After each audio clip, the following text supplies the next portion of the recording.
রাত বাজে এখন 10টা। বর বলতেছে যে কিছু একটা খাবো, বানিয়ে দাও। আর বলতেছে যে ইদানিং আমার রাত্রিবেলা কিছু একটা খালি খাইতে ইচ্ছা করে। তো ভাবলাম যে কি বানিয়ে দেওয়া যায়। ও বলতেছে তোমার যেটা ইচ্ছা সেটাই বানাও। পরে ভাবলাম যে ঘরে তো মুরগি ছিল, তো এগুলা দিয়ে কিছু একটা বানাই। তো মুরগিগুলা বের করে কিছুক্ষণ আর কি ভিজিয়ে রাখছিলাম। তারপরে তো পাটা পোতা একটু ভালো করে ছেঁচে নিছি। তো একটু ছেঁচা চাপ বানাবো আর কি। তো এখানে আদা রসুন বাটা, পেঁয়াজ বাটা, জিরে বাটা, সাথে একটু লেবুর রসও দিয়ে দিছি। জিরে গুঁড়াটা ছিল না তাই বেটে দিছি। আর দিয়ে দিলাম হচ্ছে মরিচের গুঁড়া আর ধনিয়ার গুঁড়া, হলুদ গুঁড়াটা আর কি দিব না। সাথে দিয়ে দিলাম হচ্ছে লবণ, আর এই তো সয়া সসও দিয়ে দিলাম। তো এগুলাই দিছি, আর কিছু ছিল না ঘরে। আর এটা কোনো মানে অন্য কারো রেসিপি দেখে বানানো বা কিছু তা না।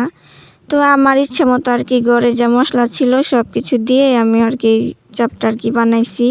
তো সেটাই হচ্ছে আপনাদের সাথে আর কি একটু শেয়ার করলাম যে রাতের বেলা আমরা মাঝে মাঝে কি করি, সেইগুলাই মাঝে মাঝে আপনাদের সাথে একটু শেয়ার করবো আর কি। মাখায়া জোখায়া হয়েছে, এখন এই তো ভাজে নিতেছি। তো যদি একটু ফ্রিজে আর কি রাখা যেত তাহলে ভালো হতো, তাহলে মশলাটা আর কি মুরগির সাথে মানে মাংসের সাথে ভালো করে মিশে যেত আর ভালো লাগতো খেতে। তো আমি হচ্ছে যেহেতু সাথে সাথে এটা বানিয়ে ফেলতেছি তাই আর ফ্রিজে রাখলাম না।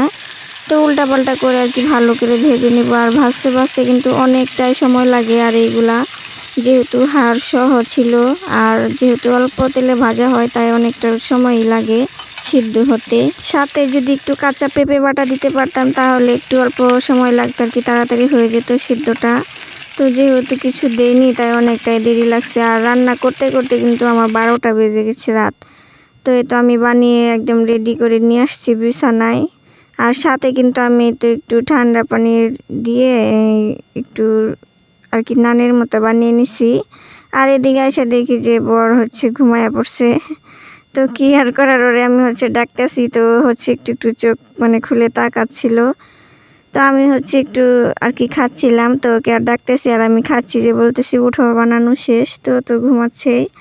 তো আমি হচ্ছে এদিকে খাইতেছি আর ওকে হচ্ছে ডাকতেছি। তো দেখেন কত সুন্দর হয়েছে, আর খেতে কিন্তু অনেকটা বেশি মজা হয়েছিল। আর ফ্রিজে যদি রাখতাম তাহলে আর একটু বেশি ভালো হতো আর কি। তো যাই হোক, খেতে অসম্ভব মজা হয়েছে, সাথে রুটি দিয়ে খাচ্ছিলাম। তো ভালোই ছিল। তো সবাই ভালো থাকবেন, আল্লাহ হাফেজ।